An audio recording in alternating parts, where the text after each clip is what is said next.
मोदी का वो एक फिक्रा फैलाने वाले अब आटे की लाइनों में लगे हुए। लेकिन इसके ऊपर इंडिया का जवाब जो है वो आ गया है। And they should not be seen from the prism of a third country. As far as India-Russia relations are concerned, we have a steady and time-tested partnership. He announced before his oath-taking ceremony that he will impose tariffs on the first day of his office. Indians believe they cannot trust United States. रूस ने America को दो टूक शब्दों में कहा कि हम भारत के साथ खड़े हैं, अपना नेशनल इंटरेस्ट सिक्योर करेंगे। भारत ये कह रहा है कि हम अपनी सेफ्टी देखेंगे। आखिरकार ट्रंप बाबू को ये पता चल ही गया कि नरेंद्र मोदी क्या चीज है। रूस की विदेश मंत्रालय की प्रवक्ता मारिया जाखारोवा ने कह दिया कि अमेरिका और उसके पश्चिमी सहयोगी अब इतने दोहराए जा चुके कदम उठा रहे हैं कि वो उबाऊ लगने लगे हैं। डॉलर आने थे, अमेरिका को तेल बेचना था, उल्टा अमेरिका से तेल खरीदना शुरू कर दिया। ये खबर सुबह सुबह देखी तो मेरे 14 तबक रोशन हो गए और मुझे सारा खेल समझ आ गया। गए थे तेल देने, उल्टा चूना लगवा बैठे। मुझे लगता है कि ये ट्रेड डील वही है जिस पर जंग रोकी थी, जो चांद पे पहुंचा हुआ है, जो 5वीं बड़ी मईशत का है। तारीख में पहली बार अमेरिका से तेल खरीदने जा रहा है। ये 2 घंटे की मुसाफत पे सऊदी अरब को छोड़ के हम वो लंबी महीनों की मुसाफत पे अमेरिका से तेल खरीद रहे हैं। आपको तभी बताया था कि इसकी कीमत होगी, क्योंकि there is no free lunch, और स्पेशली एक ऐसा लंच जो आप कानूनी तौर पर या अपने ओहदे के हिसाब से ना कर सकें। अच्छा, इसके अंदर इंडिया ने एक और बात की है, वो है फार्मर्स की बात। उन्होंने कहा कि हमारे लोगों को, हमारे जो कंज्यूमर्स हैं, हमारे जो अवाम है, पब्लिक है, हम उसको देखें।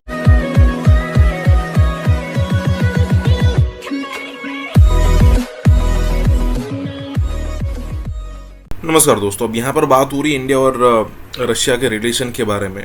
और डोनाल्ड ट्रंप जो पिछले दिनों से जो कई सारी चीज़ें कर रहे हैं, जो इंडिया पर टैरिफ लगाने की बात हो या फिर ये सारी बात हो, उसमें आखिरकार सिचुएशन ये आ रही है कि इंडिया डर जाए यूएस से कि भाई अगर मान लीजिए कि यूएस का इतने टैरिफ लग गए ना, तो फिर इंडिया पर बहुत सारा कर्जा या फिर कहे कि इंडिया का जो प्रॉफिट है वो बहुत कम हो जाएगा जब इंडिया जो है वो यूएस से बिजनेस करता है तब।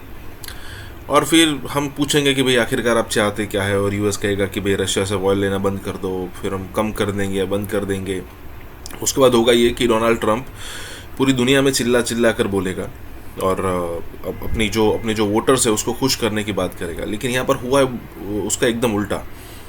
हमने रशिया से जो भी चीज़ थी हमारी, वो हमने कंटिन्यू रखी है और हमने पूरा बता दिया है कि नहीं भाई, क्योंकि देखिए जब ज़रूरत थी ना तब रशिया हमें काम में आया था। अमेरिका या फिर कहे कि वेस्टर्न कंट्रीज़ आप कहो, यूरोपियन कंट्रीज़ को, वो कोई भी हमें काम पर बिल्कुल भी नहीं लगा था। इसी के साथ ही वीडियो शुरू करते हैं। और हाँ दोस्तों, सुपर थैंक्स के जरिए हमारी मदद ज़रूर करें। इंडिया जो है वो रशिया से मासिव ऑयल खरीद रहा है, तो इस वक्त रशिया और यूक्रेन के जो हालात चल रहे हैं उस वजह से हम इंडिया पर जो है ये टैरिफ लगा रहे हैं। अब उन्होंने 2 वजूहत बयान की। एक ये कि उनको हमेशा से उनका ये कहना है कि बहुत हमारी बड़ी ट्रेड है, लेकिन होता क्या है कि हमारा जो है वो पलड़ा नीचे रहता है, भारत का भारी रहता है ट्रेड में, और टैरिफ जो है ज़्यादा लगाए जाते हैं, इसलिए लगे। और दूसरा ये कि रशिया से तेल खरीदा है, जिसके ऊपर हमेशा से अमेरिका को इतराज़ है, तो अब उसके ऊपर प्रैक्टिकली उन्होंने ये लिया। लेकिन इसके ऊपर इंडिया का जवाब जो है वो आ गया है। इंडिया ने इसके ऊपर ये कहा है कि गवर्नमेंट जो है वो इसको स्टडी कर रही है, इम्प्लीकेशंस को, कि क्या होगा, और जो सोशल सिक्योर, हम अपना नेशनल इंटरेस्ट सिक्योर करेंगे। भारत ये कह रहा है कि हम अपनी सेफ्टी देखेंगे। अच्छा, इसके अंदर इंडिया ने एक और बात की है, वो है फार्मर्स की बात।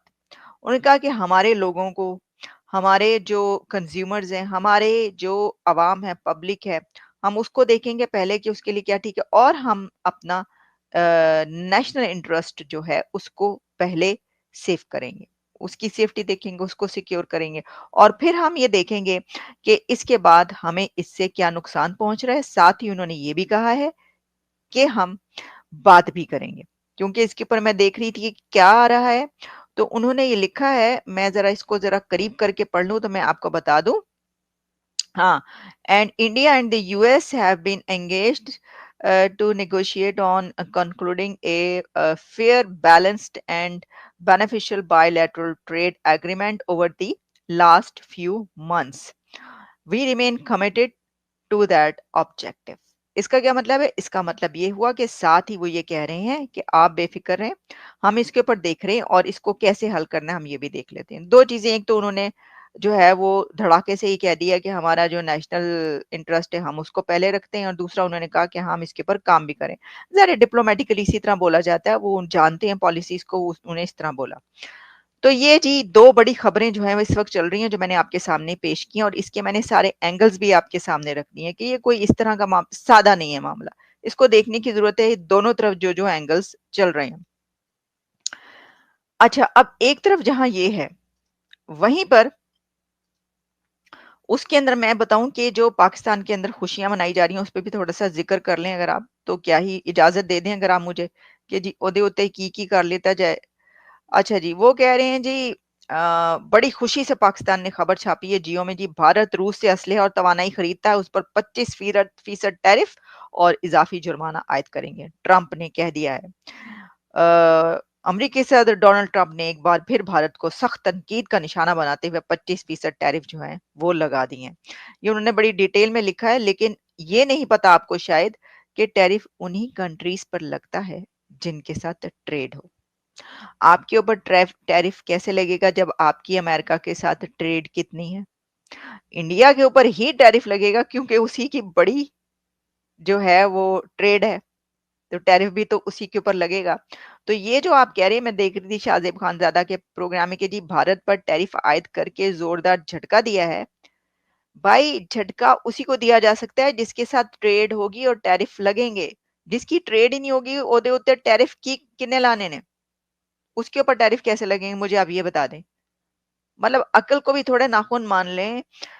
जिन कंट्रीज के ऊपर टैरिफ लगा रहे हैं, किन के ऊपर लगा रहे हैं? जिनके साथ उनकी धड़ाधड़ ट्रेड होती है।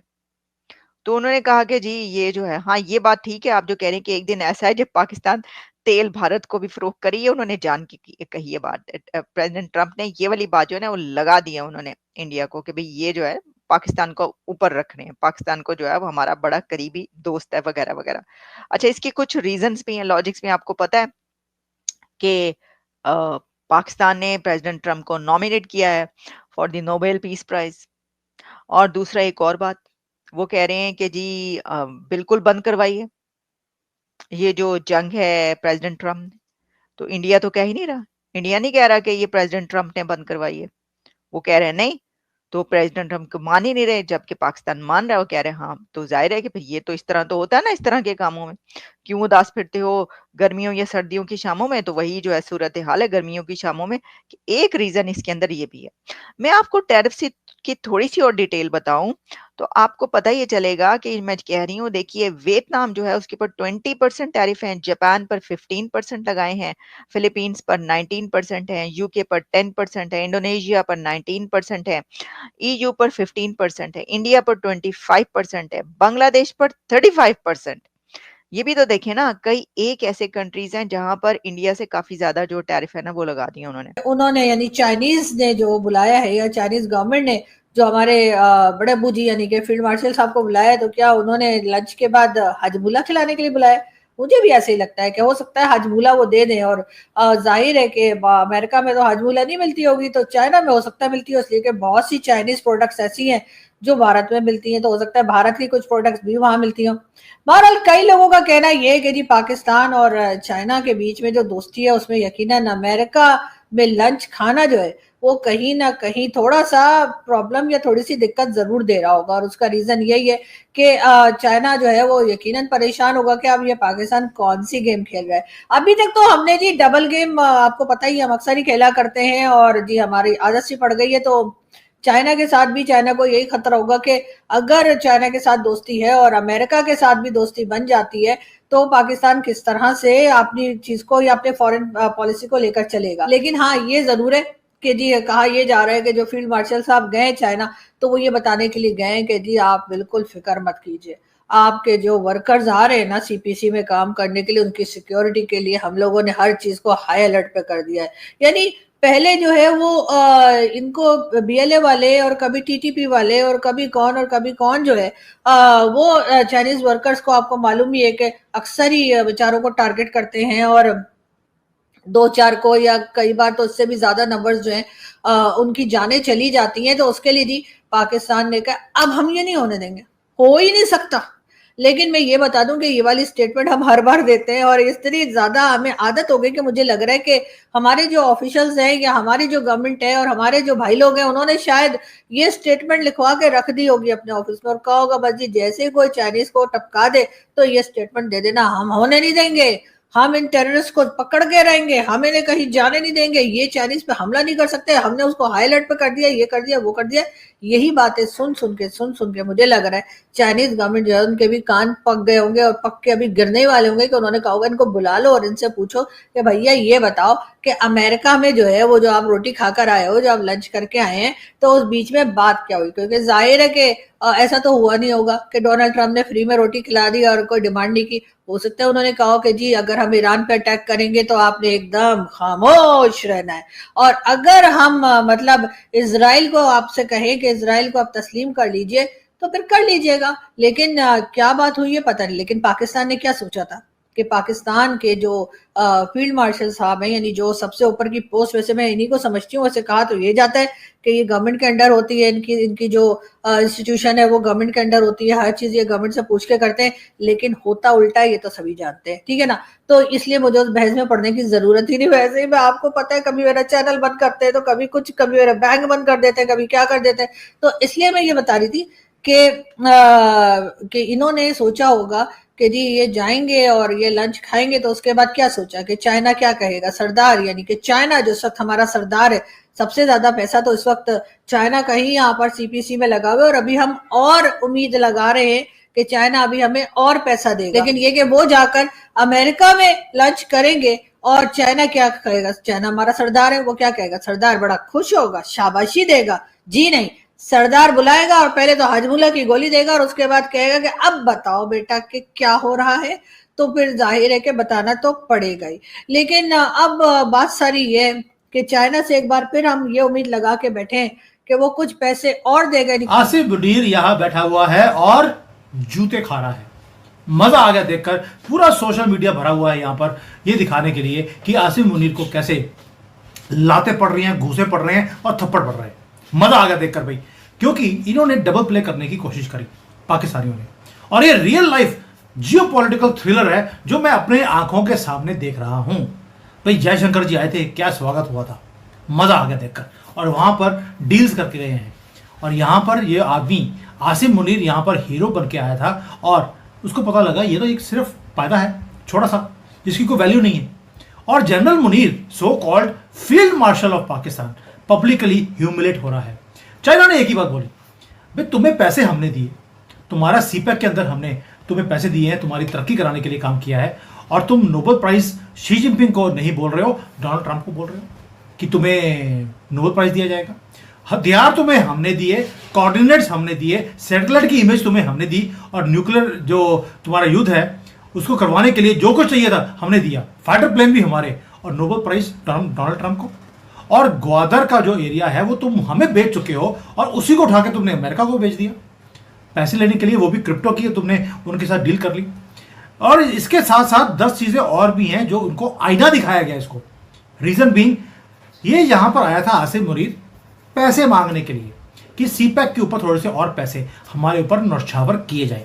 उन्होंने आईना दिखा दिया, यानी कि आसिफ मुनीर को एक कमरे में लेकर ग्रिल किया गया जैसे कि गद्दार को किया जाता है, और उसको आवाज नहीं निकल रही आसिफ मुनीर की। ऐसी इंसल्ट आपने इंटरनेशनली कभी भी थप्पड़ पड़ते हुए नहीं सुने होंगे, पूरे दुनिया को सुनाई दे रहे हैं। I have openly said that I do not believe in religions, but still तुम्हें तो शर्म आनी चाहिए मुसलमान होके, तुम्हें तो ये होना चाहिए मुसलमान होके। I have never heard people saying that to terrorists। Terrorist के लिए कभी सुना है कि अजमल कसाब को शर्म आनी चाहिए मुसलमान होके इतने लोगों को मारा? अब अक्रॉस द बॉर्डर क्या हो रहा है? अक्रॉस द बॉर्डर ये हो रहा है कि दुनिया की सबसे बड़ी टेक कंपनी, आपको पता ही है, एप्पल। स्मार्टफोन्स की मैन्युफैक्चरिंग की अगर बात की जाए तो 1 of 3 स्मार्टफोन्स जो कि यूनाइटेड स्टेट्स ऑफ अमेरिका में इस्तेमाल हो रहे हैं उनके ऊपर लिखा हुआ है मेड इन इंडिया। ये खबर ऐसी है कि दिल पर अजीब बिजली सी गिरी है ये खबर सुन के। डोनाल्ड ट्रंप ने एप्पल को भारत में मसनूआत बनाने से रोकने का मुतालबा किया। क्या भारत को वाकई इक्तिसादी नुकसान पहुंच सकता है? इंडिया ने तकरीबन 146,000 1.5 लाख के करीब गन जो है वो खरीदी है अमेरिका से। किसके लिए? कश्मीर की पुलिस के लिए। द पॉइंट इज दैट कि हर स्मार्टफोन जो कि मेड इन इंडिया जिस पर लिखा हुआ है वो अमेरिका में इस्तेमाल होता हुआ दिखाई दे रहा है। एक टाइम था जब चाइना की जो मार्केट थी वो यूएसए के ऊपर काफी ज्यादा राज करती हुई दिखाई दे रही थी, बट नाउ अगर देखा जाए दो कौमी नजरिए की बुनियाद पर हिंदुस्तान से अलहदगी इख्तियार की थी। छोड़ दें दो कौमी नजरिया, मैं तो कहता हूँ वो बहुत पीछे चला गया है। हम दो कौमी नजरिया हम चाहते हैं हम यहाँ से निकलें। खुदारा ये जनरेशन का कुछ करें, हम बहुत पीछे चले गए हैं। हमारा फ्यूचर क्या है हमें तो उसकी टेंशन लगे। और हमें हमारे इलाकों से बेदखल करके आलमी ताकतें पाकिस्तान की एस्टेब्लिशमेंट की मदद से यहाँ आकर बैठना चाहती हैं। अब ये बात सादा है और सारा पाकिस्तान जानता है, ये पाकिस्तान के मफाद में नहीं हो रहा, ये पाकिस्तान की मिलिट्री एस्टेब्लिशमेंट के मफाद में हो रहा है कि जो ये पाकिस्तान की दलाली हो रही है, पाकिस्तान को एक तवाइफ की तरह पूरी दुनिया के सामने बेचा जा रहा है। और वो ये आदमी कर रहा है जिसका नाम है आसिम मुनीर। ये एक खुद भी दलाल है, खुद भी तवाइफ है, अपने आप को भी बेचता है। कि चाइना की बात की जाए तो उन्होंने ये भी कहा है कि चाइना की मार्केट बहुत जल्द गिर जाएगी अगर हम स्मार्टफोन्स का कंपैरिजन इंडिया के साथ करें तो। ये मैं क्यों कह रहा हूँ, ये एक बहुत इंपॉर्टेंट पहलू है कि आपको समझ आए कि आपका मुल्क किस तरीके से बेचा जा रहा है, जैसे कि तवाइफ को बेचा जाता है। कुछ अरसे में with in a decade India ने बहुत ज़्यादा प्रोग्रेस की है इन एवरी मैनर। वो मार्स पे जा रहे हैं, उन्होंने अपनी मोबाइल्स की प्रोडक्शन जो कि सिर्फ चाइना के पास ही असेंबलिंग वो इंडिया ने भी ली है। और इंडिया के जो स्टूडेंट्स हैं वो माइक्रोसॉफ्ट, एप्पल हर जगह पे पहुंच रहे हैं।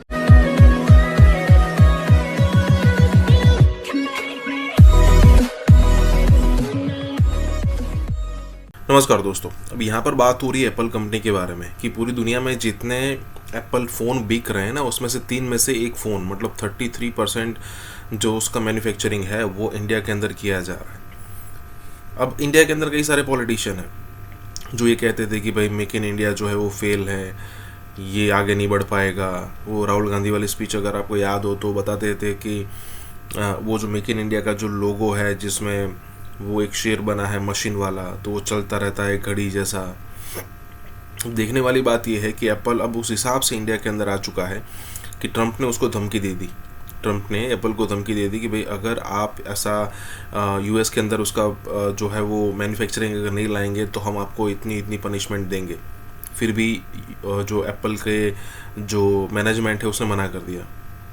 इसका मतलब ये है कि इंडिया में बहुत सारी चीज़ों पर काम हो रहा है और उसी का रिज़ल्ट ये है कि चाहे वो एक में से तीन में से एक जो है वो मेक इन इंडिया में बन रहे हैं, या फिर कहे कि एप्पल के मैनेजमेंट का ये कहना कि हम इंडिया नहीं छोड़ेंगे। बहुत सारी चीज़ें बदल चुकी है ऑलरेडी। इसी के साथ ही वीडियो शुरू करते हैं। और हाँ दोस्तों, सुपर थैंक्स के जरिए हमारी मदद करना ना भूलें। स्मार्टफोन्स की मैन्युफैक्चरिंग की अगर बात की जाए तो 1 of 3 स्मार्टफोन्स जो कि यूनाइटेड स्टेट्स ऑफ अमेरिका में इस्तेमाल हो रहे हैं उनके ऊपर लिखा हुआ है मेड इन इंडिया।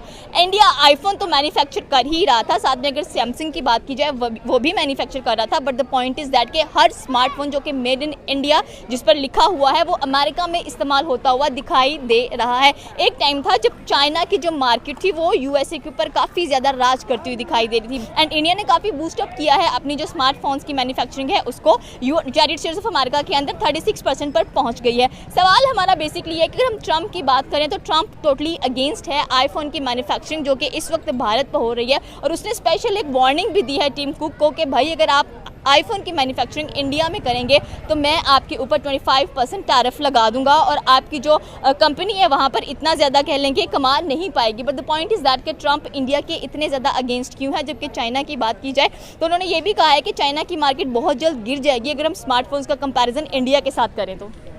मेरे नज़दीक तो अगर ट्रंप जो है वो इंडिया के अगेंस्ट होने की मेरे नज़दीक एक सिर्फ वन फैक्ट है जिसमें सिर्फ एक स्टेप लिया गया है। बिकॉज मेरे नज़दीक main super powers America, China and Russia, लेकिन कुछ अरसे में with in a decade India ने बहुत ज़्यादा प्रोग्रेस की है इन एवरी मैनर। वो मार्स पे जा रहे हैं, उन्होंने अपनी मोबाइल्स की प्रोडक्शन जो कि सिर्फ चाइना के पास ही असेंबलिंग, वो इंडिया ने भी ली है। और इंडिया के जो स्टूडेंट्स हैं वो माइक्रोसॉफ्ट, एप्पल, हर जगह पे पहुंच रहे हैं। इंडिया की जो इकोनॉमिक ग्रोथ है वो रैपिडली इंक्रीज़ कर रही है, जिसकी वजह से अमेरिका को ये खदशा है कि आने वाले वक्त में अगर इंडिया को रोका ना गया तो वो भी सुपर पावर के तौर पर अपने आप को नुमाइंदा कर देगी। दैट्स वाई वो सारे एक्शंस ले रहा है जिससे वो इंडिया को रोक सके कि वो किसी भी तरह सुपर पावर ना बने। और उसकी वजह से वो क्या कर रहे हैं, वो पाकिस्तान को सपोर्ट कर रहे हैं ताकि पाकिस्तान और इंडिया आपस में ही लड़ते रहें, वो पाकिस्तान को फैसिलिटेट करते रहें, पाकिस्तान इंडिया लड़ते रहें और इंडिया की ग्रोथ में वो इंक्रीज ना आ सके जो वो एक्सपेक्ट कर रहे हैं। ये तो जेलसी नहीं होगी वेस्टर्न्स की? अगर हम लोग देखें तो जब आपका खित्ता इतनी तरक्की कर रहा है, जब आपको लग रहा है कि आपने इतना कुछ किया है, you are the super power, जब एक साउथ ईस्ट एशिया में से कंट्री उठकर अपना एक नाम बना रही है, अपनी मैन्युफैक्चर, आपको पता है सबसे ज़्यादा अगर हम लोग बात करें जो इंडिया एक्सपोर्ट करता है यूएसए को, उसमें फार्मास्यूटिकल्स आ जाते हैं। फिर स्पेशली अगर हम लोग चावल की बात करें या बहुत सारे जेम या ज्वेलरी की बात करें तो इंडिया एक्सपोर्ट करता है अमेरिका को। बट राइट नाउ जो रिकॉर्ड ब्रेक हुआ है वो स्मार्टफोन्स का हुआ है जो कि इंडिया एक्सपोर्ट कर रहा है। तो इट मीन्स कि इंडिया अच्छी खासी टक्कर दे रहा है वेस्टर्न मार्केट्स के अंदर बैठकर, और चाइना को तो पीछे ही छोड़ दिया उसने। वेल चाइना मैन्युफैक्चरिंग में आज भी सबसे आ गया और आई डोंट थिंक सो कि उसको कोई बीट कर सकता है। लेकिन इंडिया के अंदर जो सीन चल रहा है वो है उनकी rapid growth in every aspect, जो कि अमेरिका के लिए खदशा है। चाइना से मैन्युफैक्चरिंग के थ्रू अपने आप को सबसे ऊपर ला रहा है, लेकिन इंडिया जो है वो डिफरेंट पर्सपेक्टिव के अकॉर्डिंग अपने यूथ को आगे ला रहा है। और अमेरिका जब लेट सपोज सुपर पावर्स होती हैं तो अमेरिका की सपोर्ट क्या है? अमेरिका की सपोर्ट चाइना के अगेंस्ट क्या है? इंडिया। लेकिन अब उसको खदशा हो कि इंडिया मेरे ही खिलाफ हो जाएगा और हम समहाउ वो मे भी पार्टनरशिप कर ले चाइना के साथ, पाकिस्तान के साथ, रशिया के साथ, क्योंकि बेसिकली इन सब के बॉर्डर लिंक्स कर रहे हैं। अमेरिका को ज़्यादा खदशा है कि अगर इंडिया अपनी उनकी जो भी वो कर लें कि इंडिया अगर उनके नीचे है तो वो अगर वो उनको कहे कि नहीं आज हमने अमेरिका को ख़त्म करना है, तो वो बेसिकली एक स्ट्रॉन्ग क्या कर लें कि एलाई बन जाएगा रशिया और चाइना का। तो वो टीम अप नहीं होने देना चाहते। वो कहते हैं जितने तक इंडिया हमसे नीचे रहेगा तब तक दूसरे मुल्क भी हमारे थ्रू अप्रोच नहीं कर सकेंगे, क्योंकि अगर वॉर होती भी है तो there is a huge difference between China and America. बीच में पाकिस्तान आता है, अफगानिस्तान आता है, इंडिया आता है। But the point is that कि जब से इंडो पाक वॉर एंड हुआ है ट्रम्प बहुत ज़्यादा नेगेटिव हो गए हैं इंडिया को लेकर। लाइक आप देखें नाटो की अभी बहुत बड़ी एक कॉन्स्पिरेसी हम लोगों को नजर आई, जिसमें उनके सैनिटर ने भी, उनके चीफ ने भी उठकर बोला कि हम चाइना, ब्राज़ील और इंडिया को अच्छे खासे सैंक्शंस लगा देंगे क्योंकि ये रशिया से ऑयल परचेज करते हैं। और डेफिनेट सी बात है इंडिया फिर भी वहाँ पर नहीं माना, नहीं रुका। उसने कहा ठीक है आप कर लो जो आप कर सकते हैं, but the point is that कि अगर आप ऐसा करोगे तो मुझे भी टिट फॉर टैट करना आता है। और उसने अच्छा खासा रिस्पॉन्स दिया है, फाइट बैक किया है। But again the thing is that कि व्हाई है ट्रम्प, ठीक है, वो अपने स्टेटमेंट से ऐसे सुबह कोई और स्टेटमेंट देगा, रात को कोई और स्टेटमेंट दे देगा। स्टिल ट्रम्प एक सुपर पावर वाला है जो एक सिनेरियो है वो शो कर रहा है। बिकॉज मुझे नहीं लग रहा, हम जब से उसके स्टेटमेंट्स देख रहे हैं, एक तो सीज फायर के लिए उसको नोबेल प्राइज हमने ही पाकिस्तान नहीं कहा कि देना चाहिए, अभी तक उसको मिला नहीं है। So the point is that कि एक बंदा जिसकी अपने कॉल ऑफ फेल में इतना तजाद है, वो दूसरे को किस तरह से पॉइंट आउट कर सकता है, दूसरे को किस तरह से बता सकता है कि भाई ये चीज़ आप ऐसे कर लो। व्हाई ही इज ऑर्डरिंग कि जो ये पाकिस्तान की दलाली हो रही है, पाकिस्तान को एक तवाइफ की तरह पूरी दुनिया के सामने बेचा जा रहा है। और वो ये आदमी कर रहा है जिसका नाम है आसिम मुनीर। ये एक खुद भी दलाल है, खुद भी तवाइफ है, अपने आप को भी बेचता है सुबह शाम। और इसके साथ ये दो जो शख्सियात हैं, शहबाज शरीफ वज़ीर आज़म, सदर ज़रदारी, पीछे दरअसल इनके पीछे बहुत बड़ी फौज ज़फ़र मौज है जिसकी ताकत है, जिसकी वजह से इन्होंने पाकिस्तान की दलाली की है पूरी दुनिया के सामने। चाइना ने पहली बार एडमिट किया है कि भारत राइज कर रहा है और चाइना डूब रहा है। और अगर अब ऑपरेशन सिंदूर पार्ट 2 होता है और वो 8 से 10 दिन तक जाता है तो तैयार रहें कि 15-16 बिलियन डॉलर लगना है आपका मिनिमम, क्योंकि उससे इंटेंसिटी ज़्यादा हो जाएगी। ऑब्वियस ही बात है। जो ब्रह्मोस मिसाइल है पाकिस्तान के खिलाफ इस्तेमाल किया, अब उसकी जो डिमांड है वो बढ़ गई है। और there are few countries which are asking, जो कि पूछ रहे हैं बार बार इंडिया से कि हमें मजीद हमें ब्रह्मोस मिसाइल दिए जाएं। वो कानून के लिए इंडिया और वेस्ट के संबंधों को खटास लाना चाहते हैं तो वो कर ले। आज का वर्ल्ड ऑर्डर तो ऐसा नहीं है जिसमें कि वेस्ट जो चाहेगा वैसा ही होगा। ब्रह्मोस मिसाइल ने जो करिश्मा दिखाया है, उसके बाद दुनिया के लगभग 14-15 देशों ने भारत से ब्रह्मोस मिसाइल की मांग की है। उनकी कीमतें बढ़ गई हैं, उनके शेयर बढ़ गए हैं, उनकी जो मार्केट वैल्यू बढ़ गई है। India again launched missile attacks, BrahMos, and hit Pakistan. हर गुजरते दिन के साथ इंडिया ऑपरेशन सिंदूर पार्ट 2 करने के लिए तैयारियां कर रहा है। वो आके यहाँ पे नूर खान एयर बेस के ऊपर आगे लगा तो पाकिस्तान की क़यादत के पास सिर्फ 30 या 45 सेकंड थे। ये इस तरीके का डबल स्टैंडर्ड, भाई कौन है पन्नून भाई और कौन है ये जो मारे गए? ये डेजिग्नेटेड टेररिस्ट है in Indian law. It is one of the fastest और प्रिसाइज क्रूज मिसाइल समझा जाता है। It's a supersonic cruise missile. उस बेस के ऊपर 4 surface to surface BrahMos missile आए, सरफेस टू सरफेस या एयर टू सरफेस ये मुझे नहीं पता। तो पायलट्स जो हैं वो पहले दौड़े कि वो अपने जहाजों को सिक्योर करें। 6 हाइपरसोनिक बैलिस्टिक मिसाइल जिसकी रेंज है 8000 किलोमीटर। रिजर्व में तो आपके पास नहीं है $17 बिलियन। क्या आप इधर पहले जंग लड़ लें और फिर वो कर लें?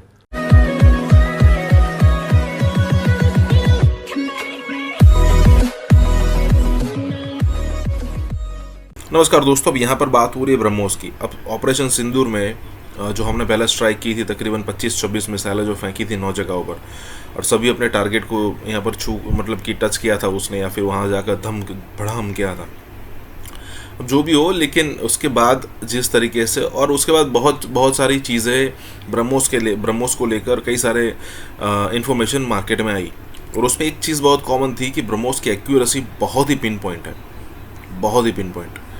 मतलब अगर मान लीजिए कि हवाएं नहीं चल रही है तो टू दी पॉइंट वो हिट करेगा। लेकिन अगर मान लीजिए कि ब्रह्मोस यहाँ से निकल चुकी है और अच्छा खासा बीच में हवाएं चल रही है, तो उसका छोटा सा एक वो क्या कहते हैं कि छोटी, वो एकदम पिन पॉइंट के एकदम पास में वो टच करेगा, मतलब जो भी होगा वो डिस्ट्रॉय तो हो ही जाएगा। अब ये सारी सिचुएशन होने के बाद अब बताया जा रहा है कि भाई ब्रह्मोस का जो मार्केट है वो बहुत तेज़ी से बढ़ रहा है, और कहा जा रहा है कि दुनिया में कई सारे ऐसे कंट्रीज़ है जिससे ऑर्डर इंडिया को मिलने वाले हैं। इसी के साथ ही वीडियो शुरू करते हैं। और हाँ दोस्तों, सुपर थैंक्स के जरिए हमारी मदद ज़रूर करें। दोस्तों, इस वक्त भारत की गवर्नमेंट, पर्टिकुलरली भारत के जो डिफेंस मिनिस्टर हैं, वो ये कह रहे हैं कि जो ब्रह्मोस मिसाइल है जो कि हमने पाकिस्तान के खिलाफ इस्तेमाल किया, अब उसकी जो डिमांड है वो बढ़ गई है, और there are few countries which are asking, जो कि पूछ रहे हैं बार बार इंडिया से कि हमें ब्रह्मोस मिसाइल दिए जाएं। आपके हमारा जो ब्रह्मोस मिसाइल है उसकी तो ग्लोबल मार्केट है। आपको पता है ब्रह्मोस मिसाइल जो है that is a supersonic cruise missile, जो कि that is jointly developed by India and Russia, और it is one of the fastest और प्रिसाइज क्रूज मिसाइल समझा जाता है। It's a supersonic cruise missile. और दूसरा ये है कि ये इसकी रेंज तकरीबन 450 किलोमीटर है, और सुनने में आया कि the new range which is coming that has gone beyond 800 kilometre.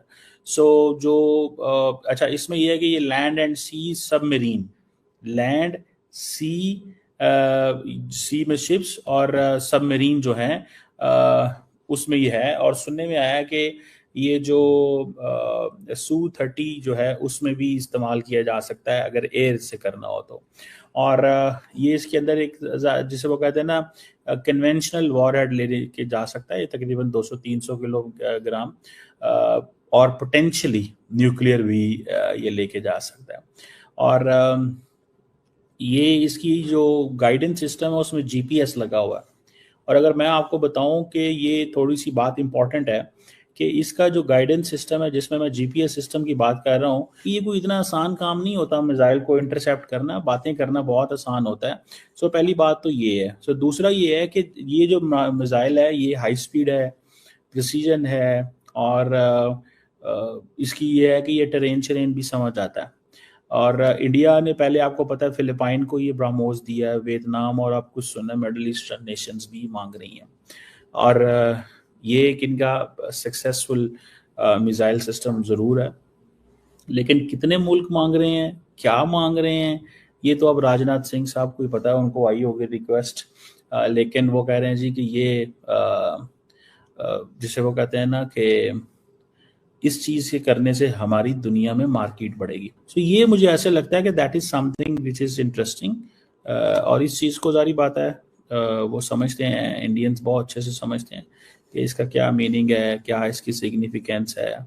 और the more the talk of this the better for them. जितना ज़्यादा बोलेंगे, जितना ज़्यादा उसकी बात करेंगे और कहेंगे कि जनाब ये हमारा मिसाइल सिस्टम जो है ना, ये इस वक्त दुनिया में बहुत ज़्यादा रेलिवेंट है, दुनिया में बहुत ज़्यादा रेलिवेंट है, ये हमें हर जगह से इसकी वो आ रही है, फीडबैक आ रहा है कि ये एक ऐसा मिसाइल है जो जिसकी मार्केट ज़्यादा है, होता ही है।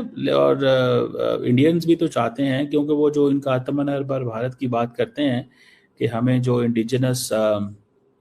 इंडिजनाइजेशन करनी है अपनी सारी की सारी जो फोर्स की, मैन्युफैक्चरिंग की, ताकि हम कभी डिपेंडेंट ही न रहे। देखिए इंडिया अपने आप को जब ये कहता है कि हम बहुत बड़े प्लेयर हैं, तो फिर ये वहाँ पे ये चीज़ तो चलती है, फिर ये तो बताना पड़ता है कि ये इस्टेब्लिश तो करवाना पड़ेगा कि आप वाकई इंडिजिनस मैन्युफैक्चरिंग हर चीज़ कर सकते हैं कि नहीं कर सकते।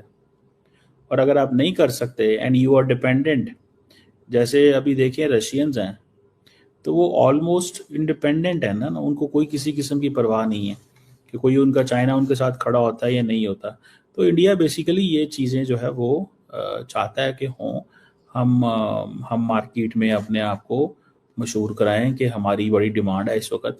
सो ये, और दूसरा फिर ये भी है, the more they do it the better for them.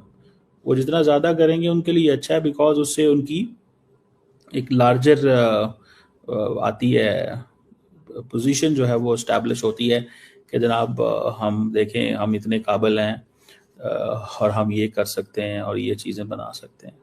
सो ये एक इंटरेस्टिंग सिनेरियो है जो मुझे नज़र आ रहा है कि अगर इंडिया ये कर रहा है, ये जो ब्रह्मोस की को बेचना चाह रहा है, जैसे मैंने बहुत सारी जगहों पे देखा है कि ब्रह्मोस की because of its speed, precision and all that, तो ये एक चीज़ है। लेकिन सुनने में आया है कि यूएई भी मांग रहा है। ये मैं एक कुछ अरब मैंने जगहों में पढ़ा था कि यूएई भी जो है वो मांग रहा है, और वो इसकी स्पीड, प्रिसीजन जो है वो उसकी वजह से वो समझते हैं कि ये रेलिवेंस है। सो इंडोनेशिया, वियतनाम, अगर ये यूएई मांग रहा है तो फिर जारी बात है यूएई को बेच रहे होंगे, उनको पता है इन इमारतियों के पास पैसे हैं। And every time Emirati delegation is in India, तो what do you think, what do they talk?